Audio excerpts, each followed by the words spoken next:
It feels like one of the phrases I use more than any other these days is, don't touch that. You can't touch that. And I couldn't think of a better way to end this series. And if you're taking notes, the title of our message today is Can't Touch This. All right? And I obviously, I'm not talking about my wife. I'm talking about my son.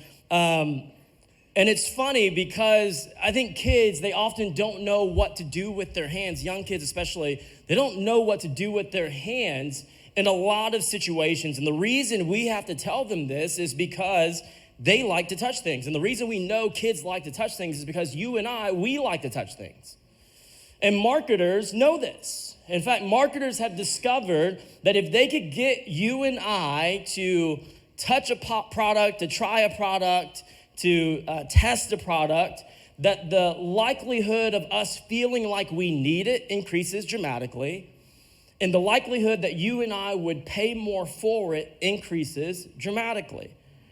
But touch isn't just a part of buying, it's a part of everything. There are some things that we avoid wearing because it's too tight or uncomfortable. Just like it's hard to focus when you're freezing or you're sweating.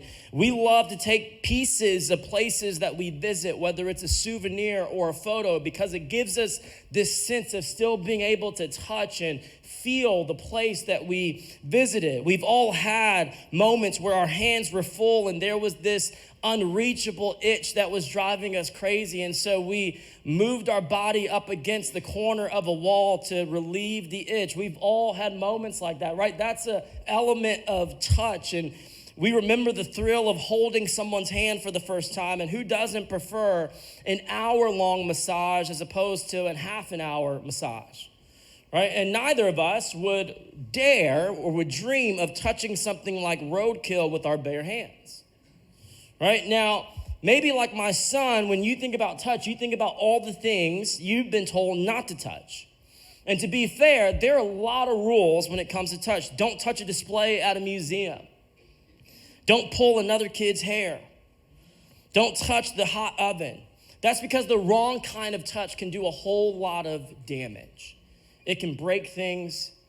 It can hurt others. It can even kill. In fact, many sins, which is a sin is a thought, an action, or an attitude that doesn't align with how God desires you and I to live, many sins are touch-based: abuse, adultery, murder, just to name a few, which is why the Bible has a lot to say about touch too. There's the obvious one, thou shalt not kill, but also God tells the first humans not to eat a certain fruit, but he also instructs them to not even touch it. The Old Testament says touching certain things makes you unclean and other things that you touch make you holy. The prophet Isaiah says the Messiah will be physically pierced and crushed for us. Crowds of people believed if they could just touch Jesus, that they would be healed. Thomas needs to touch the wounds in Jesus' hands to believe that he is in fact alive after the resurrection. And James tells early Christians to lay hands on each other and pray for healing. There's something about that advice that makes sense, even if you are someone in the room or online that doesn't identify as a follower of Jesus. That's because I think we all understand that human touch can actually bring about a lot of healing. And science tells us this. It tells us how powerful touch is. Even the touch of an animal has been shown to improve a patient's health. A 10-minute interaction with a pet can reduce someone's physical pain. Just holding something soft and warm calms people down.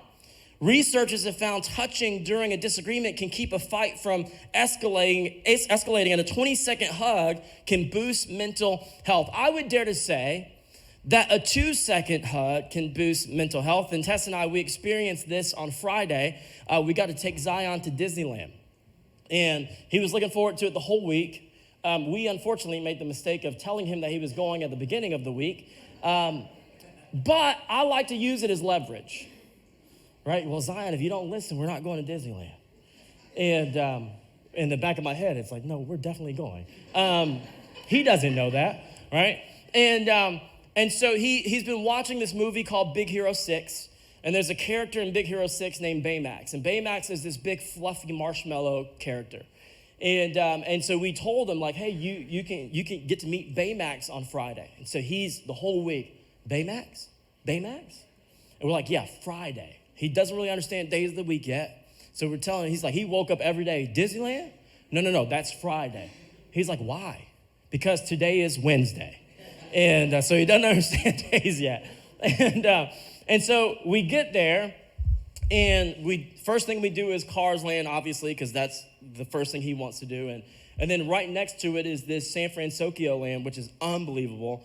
And there's a Baymax that you can meet. And so we go to get in line to meet Baymax. And sure enough, by the time we walk up, there's the person who says, oh, actually, Baymax is going to be back at like 10:30, 10:45.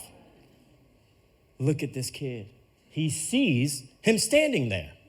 Do you want to tell him that Baymax has to go on a break? Is there even a human in there? It looks like a robot to me.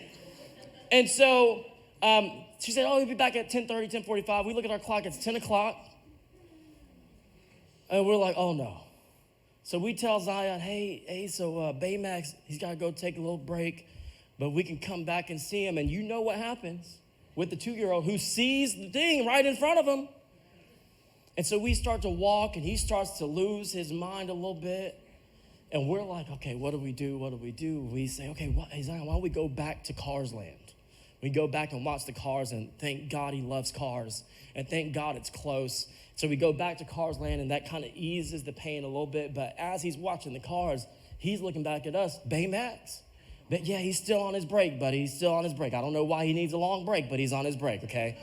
And so finally it comes back around. We go back, and we get in line, and this is what happens. I'm telling you, he was throwing a fit, and then this happens. Look at this video. Hello. It is good to see you. Perhaps you must like a hug.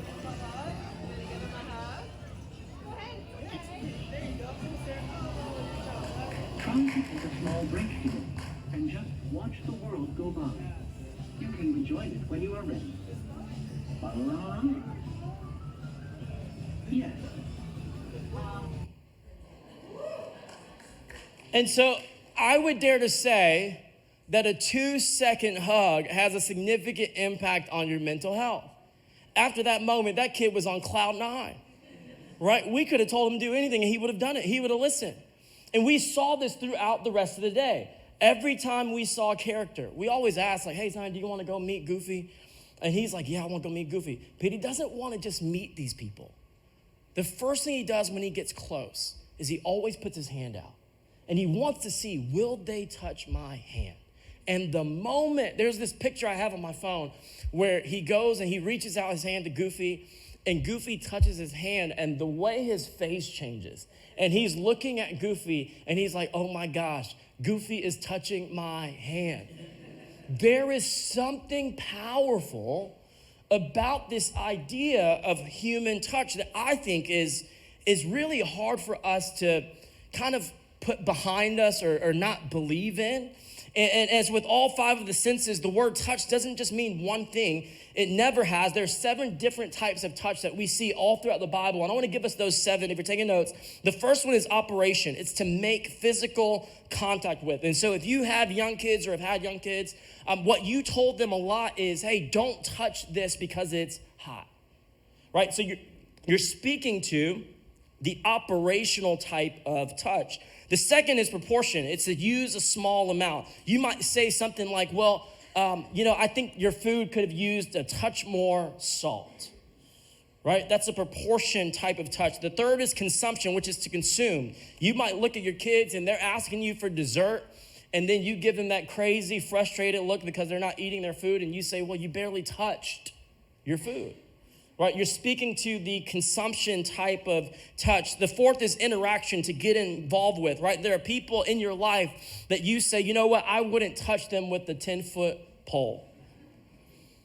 The fifth is alteration, to have an effect on or make a difference in, right? So we would all be able to sit here and fortunately be able to say, man, show me one person in the Southeast that hurricane has not touched in some way, shape, or form.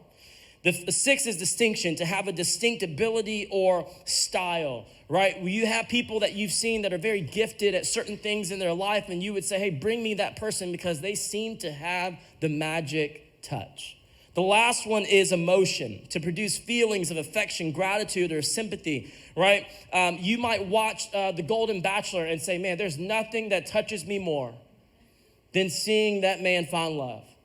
Right? We all have those shows, and there's an emotional type of touch that's happening, right? And so spirituality is full of references to touch. People say things like, man, that worship, that music really touched me, or that message really touched me, or that interaction I had with that person really touched me. Or you might hear someone say, man, I really want God to touch me. And I think we kind of know what people mean when they say that.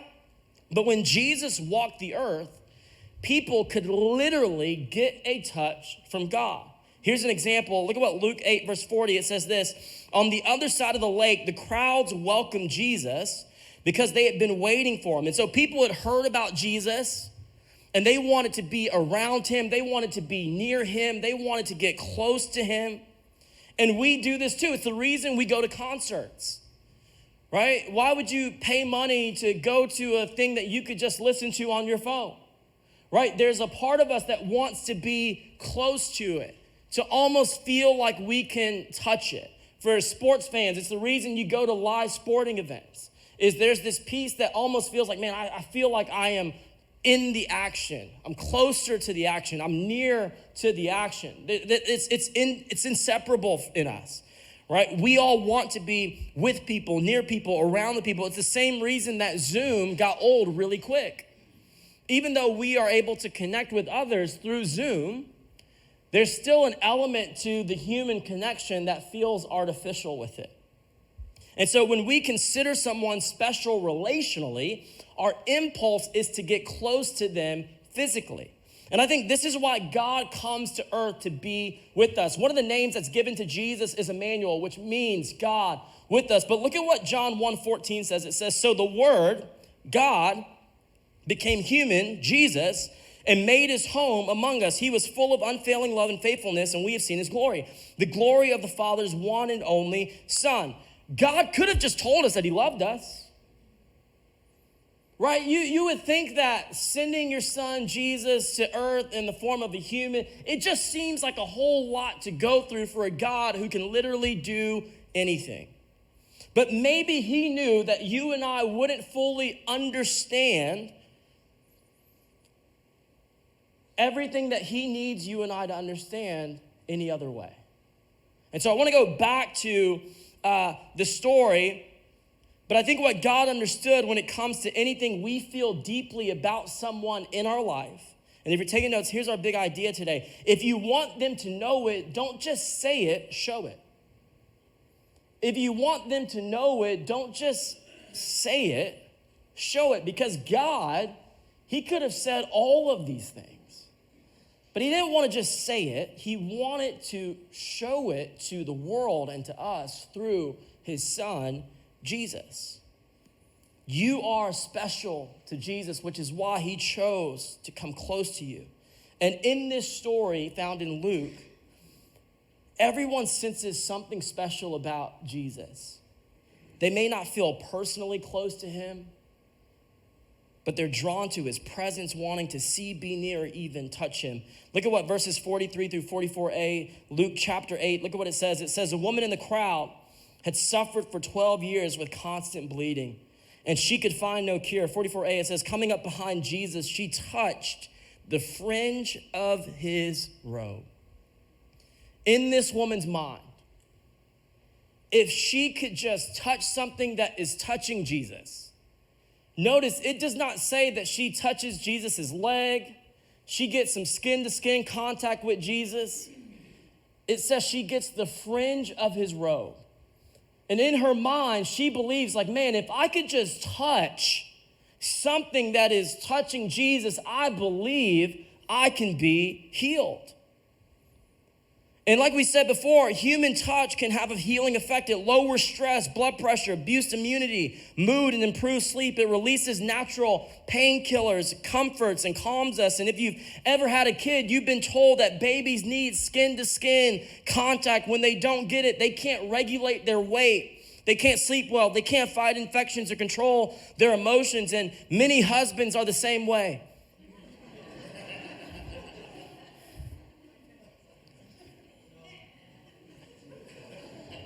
You're welcome, husbands.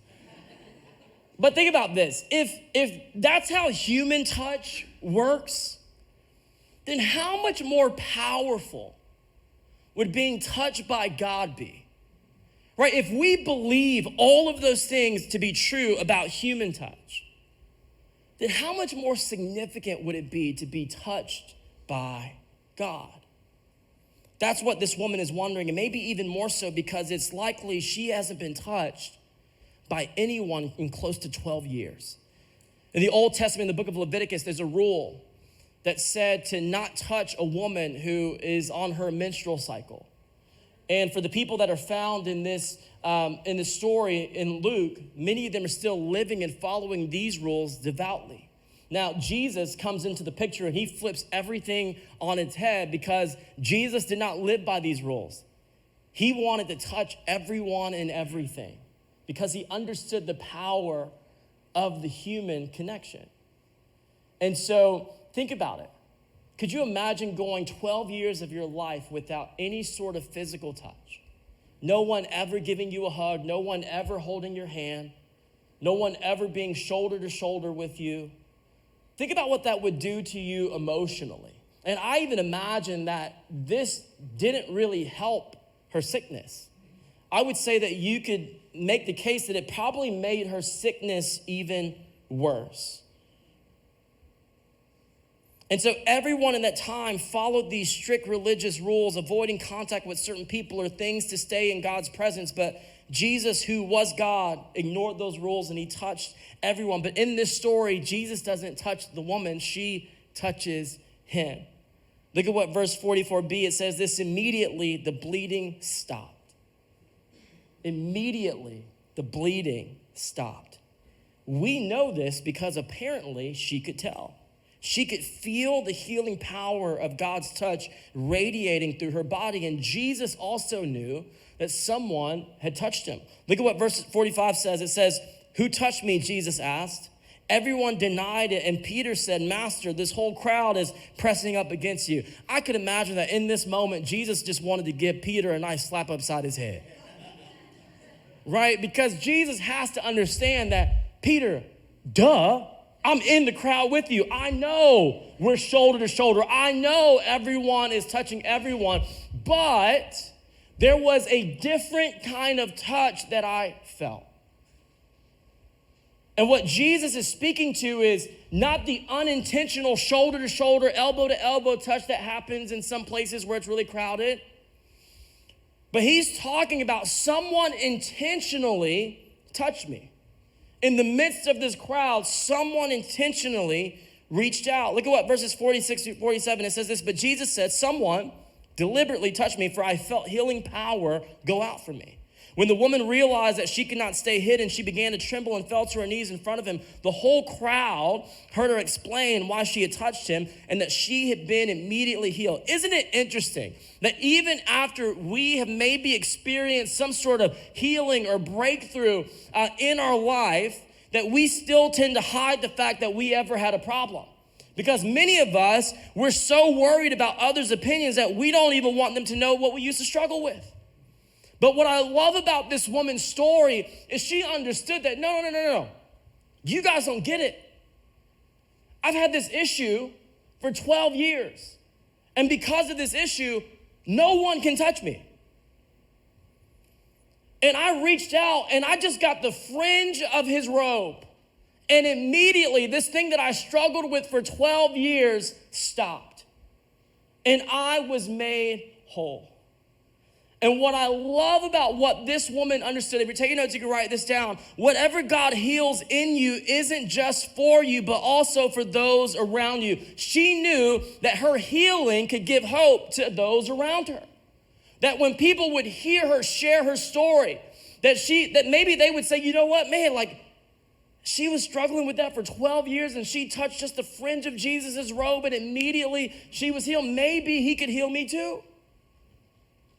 Maybe God could bring breakthrough in this part of my life too. Maybe he has a plan for me. And you might be thinking, well, this moment wasn't planned, so how could he have a plan? She touched him in a crowd, but that's not how this story is actually framed. If we look at the story again, look at what verse 43, it says this again. A woman in the crowd had suffered for 12 years with constant bleeding, and she could find no cure. But this is not the beginning of the story.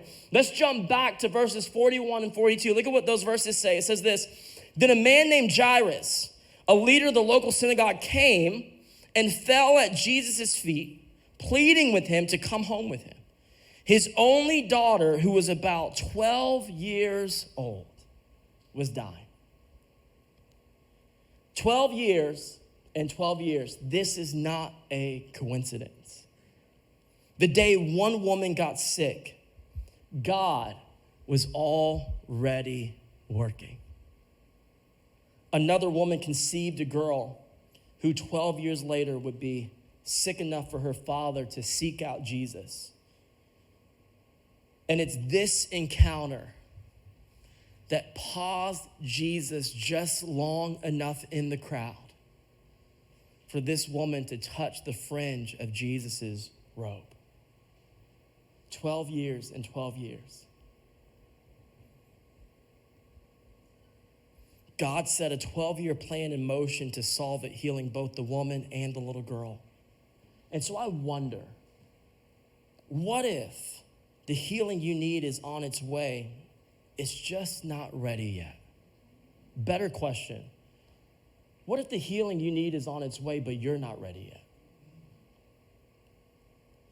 God's touch is what healed her, but she still had to reach out to him. And I think for many of us, we want God to do something significant in our life. We want God to move in a powerful way. But for many of us, we're waiting on God to do something passively, but that's not how we're called to wait. We're called to wait actively. There is a part that we play in pursuing the thing that we desire God to do in our life. And I believe what this woman understood, and if you're taking notes, you can write this down. God wants to do something significant for you, but he won't do it without you.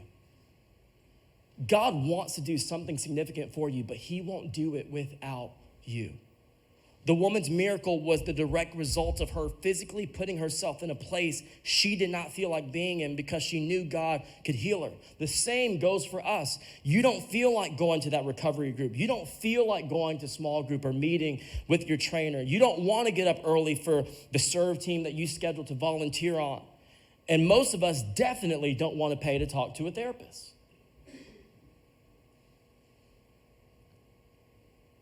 But what if the significant thing that God's trying to do in your life is not God waiting to do it, but God waiting on you to do what you need to do?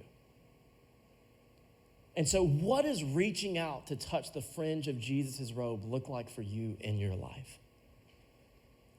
And what I love about this story is it just shows how incredibly physical faith is designed to be. If you can have a relationship with God by just thinking certain thoughts, or whispering a silent prayer, trying to hold a little bit of faith in the privacy of your own heart, then why are there so many commands in the Bible forcing us to embody what we say we believe? Right? Because faith isn't just something we think and feel, it's something we go and do. Bible says, go into all the world and preach the gospel. It says, go into your room, close the door and pray. It says, go and be reconciled to the one who hurt you. Go and sin no more. Go and bear fruit that will last. Go and sell your possessions and give. Train your child in the way they should go. Go, gather your people and fast. Go and celebrate with choice food and sweet drinks. Go in grace and frolic like well-fed calves. That's in the Bible. It's okay to go and frolic sometimes to celebrate. For something that's just a personal belief, there is a whole lot of instructions to take action. And those are just the go statements. There are also directions to travel, to build, to prepare, to sit at tables, to read the Bible, to tell stories, to pray and to sing songs and to kneel and to extend our hands and to hug those around us and to serve those around us, to help others, to gather in very specific ways, to carry things and to live by these values. I would dare to say that the entire Bible is action-oriented.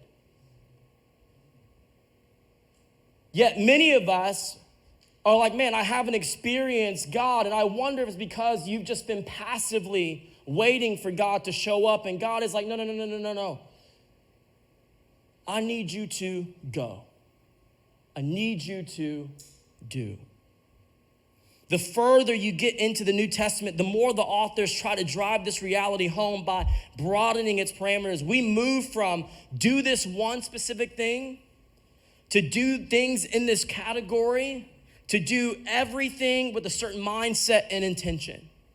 Look at what Colossians 3:23-24, it says this, work willingly. And that word work in the original language, it's translated, it actually means whatever it is that you get to put your hands to.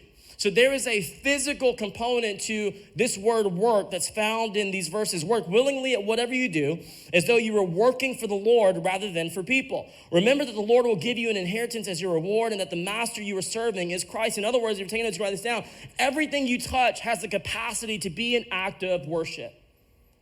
Everything you touch has the capacity to be an act of worship. Every physical act is a spiritual experience waiting to happen. As the worship team comes back to join me, it requires us, though, to treat every experience as such. And I believe that if you do, everything you touch will feel like it's been touched by God. I believe it can feel like it's been touched by God. The Bible says we are to become his hands and his feet, healing and restoring the world around you. And so what if your everyday tasks, the things that you do every single day, the things that have become routine, what if they were a part of a 12-year plan of a miracle God wanted to do in your life? What if that's a part of the 12-year miracle God has for you and your family? What if instead of just saying Jesus loves people, you committed to showing it by serving people and serving him in everything that you do? What would it look like for you to go out of your way to tangibly show someone you care about them this week? Because what people do for us is more powerful than what they say to us, and there's no greater example of this than Jesus.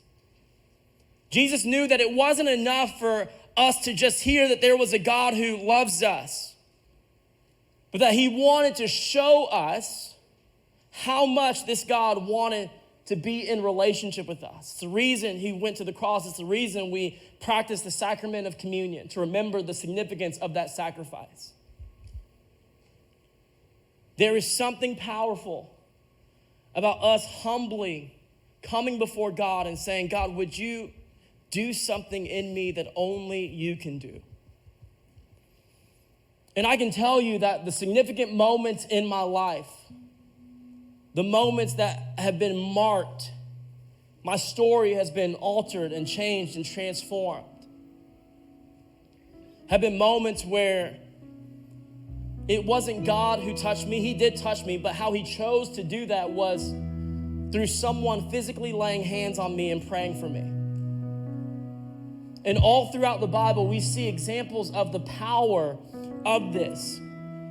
For this reason, I remind you to fan and to flame the gift of God which is in you through the laying on of my hands. That's in 2 Timothy. It says, then they laid their hands on them and they received the Holy Spirit in Acts chapter 8. Then after fasting and praying, they laid their hands on them and sent them off in Acts 13. And he could do no mighty work there except that he laid his hands on a few sick people and he healed them in Mark 6.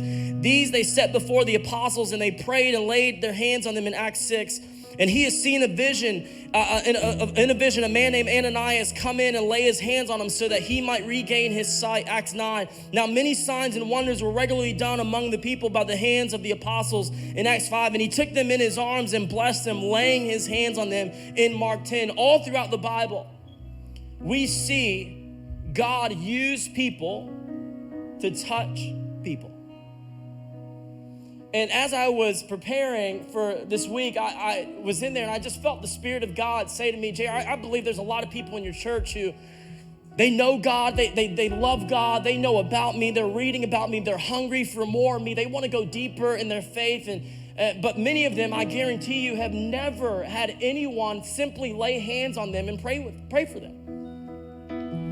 And I can tell you, every significant moment in my life where I've experienced God in ways that I never thought were possible came when I humbly said, you know what, God, I don't really understand this, but I'm gonna choose to trust you. And I recognize that, man, I need you to do something that only you can do. And so I'm gonna go forward and I'm gonna let someone pray for me. I'm gonna let them lay hands on me and pray for me and declare things over my life. And I wanna share one example with you. For years and years and years, I had lower back pain. I had nerve damage in my lower back. And the pain would get so bad that it was shooting down my leg, sciatica, for those of you that have heard of it. And so I go to the doctor, and they say, hey, we can do a surgery, but we can't guarantee that it's gonna solve this issue fully. And you hear that, and it's like, yeah, I'm not doing the surgery. That's crazy. And I was at the office. We were working at a church in New York City, and I went to the office like I normally would. And this woman who was on our prayer team, she came into the office. She normally doesn't. And she's going office to office, and she stops by my office, but I can hear her before she gets to my office, and she's asking people, hey, I just was praying this morning. I felt like God wanted me to come pray for people who had lower back issue in the office. So she's making her way down. At this point in my life, I've seen God do some crazy things. So it's not that I don't believe that he can, but I think we have this tendency to believe more for other people than we do for ourselves. And so she's coming by, and she comes by my office. She says, hey, JR, just praying for people who have I want to pray for people who have lower back pain. She says, you have any lower back pain? I was like, no, I'm good. And she keeps going, and you feel God tell you, you idiot. Why would you lie to her, right? So she makes her way back to like our common area, and my office is right next to the common area. And I come out and I say, Lale, I got lower back pain.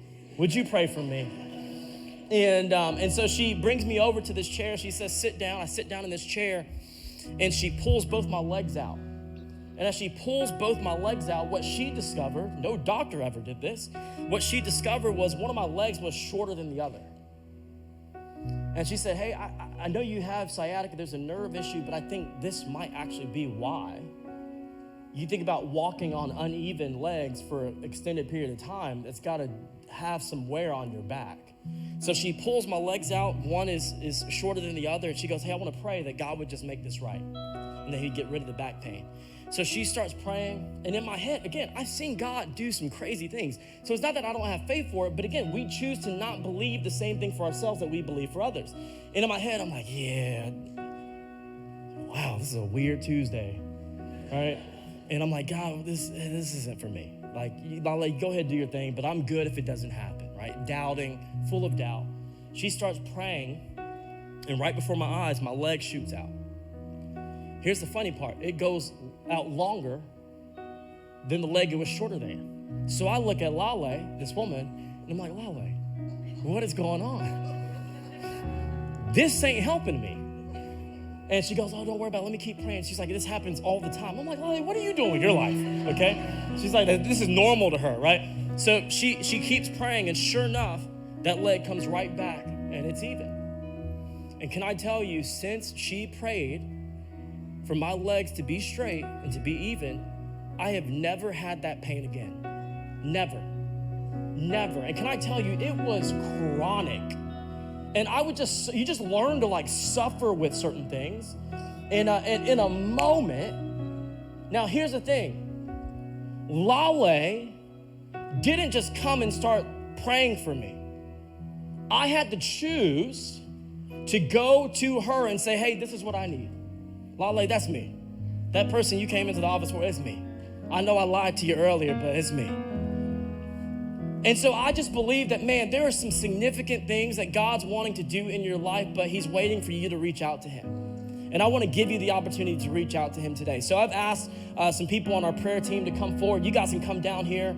If I can have some of you on this side of the room and some of you on this side of the room. And I want to invite you to stand. The worship team is going to start singing over us. And as they start singing, if you have never been prayed for, no one's ever laid hands on you. Maybe there's something you need in your life. Maybe there's a breakthrough you've been praying for years. Maybe there's a miracle you actually need, physical healing. Maybe you've been sick, whatever it is. Could I just dare us to have a little bit of faith in this room today? to believe that, man, what we read about in the Bible, God is still doing today. There is still power in the name of Jesus today. That if God is still healing, that is available to us today. There is breakthrough available to you spiritually, physically, emotionally, mentally, whatever it is that you need. Do not leave this place without letting God do something in your life through someone that has taken the time to pray for you. And so I want to invite you to stand. The worship team's going to start singing. If that's you, just come forward. This is not about being worried about what is someone next to me gonna think, what is someone behind me gonna think. No, you just gotta have the faith to go get what you believe God has for you, what you believe God can do in your life. All it takes is you touching just the fringe of his robe. That's all it took for this woman, was to touch the fringe of his robe, and God healed her.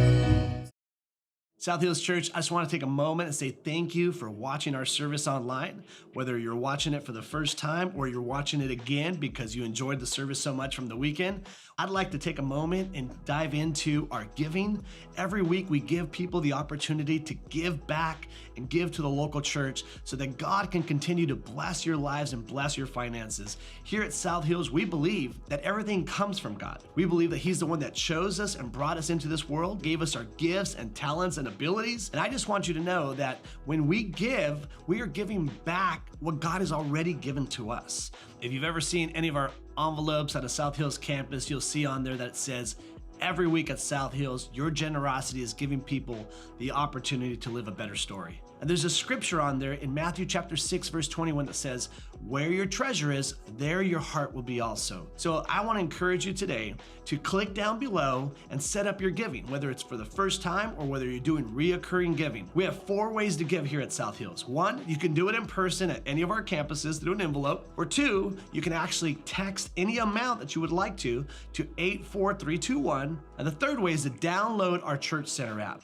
I encourage you to do this one because the Church Center app gives you opportunity to stay connected with our church and your campuses. It's a great tool and resource for you to know what's going on. And the 4th way to give is to give online. You can go to southhills.org/give and you can set up your giving there. Whether you're a guest of our church or whether you are a member of our church, or whether you simply just like to watch our services, I encourage you to trust God with your finances so that he can bless and anoint your finances, and you can be trusting God in this journey of living life to the fullest. I love you, and thank you for watching our online service today.